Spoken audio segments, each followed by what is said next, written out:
আসসালামু আলাইকুম। আপনারা সবাই কেমন আছেন? আলহামদুলিল্লাহ ভালো আছেন। তো আমি আজকে রান্না করবো হলো গুঁড়া মাছ। তো এই যে গুঁড়া মাছটাকে আমি একটা হাতে মাইকা বসাবো। হাতে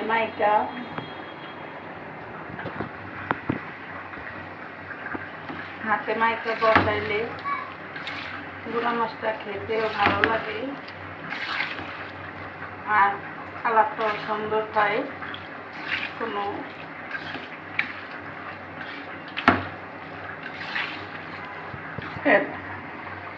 তো আমি এখন এই যে দিয়ে দিচ্ছি সরষের তেল। আজকে সরষের তেল দিয়া এই মাছটা আমি রান্না করবো। তো অনেকগুলোই দিয়ে দিচ্ছি। তো আমি এখন মাখিয়ে নিব। এই যে তেলটা দেওয়ার পরে তরকারিটা মনে হচ্ছে যে রান্না করা তরকারি এরকম দেখা যাচ্ছে। কালারটাও সুন্দর হইতেছে অনেক। একটা ঘেরান বেড়ে গেছে অন্যরকম। তো আমি এখানে এখন দিয়ে দেবো গুঁড়া মাছগুলো।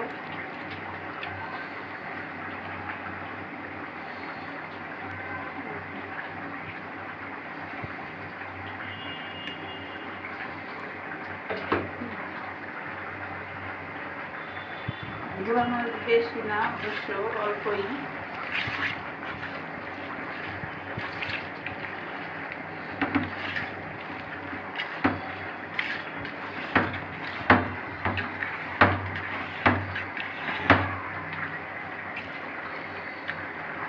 এখানে একটু পানি দিয়ে দেবো। অল্প পানি দেবো, বেশি দেবো না, কারণ এটা থেকে পানি বের হবে।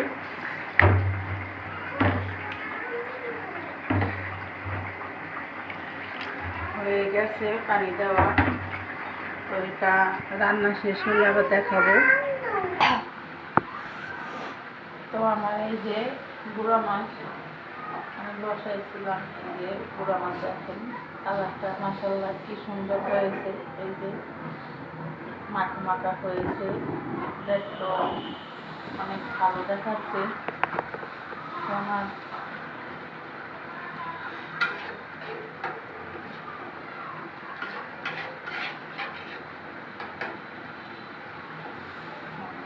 আলুটা আর একটু সিদ্ধ হবে।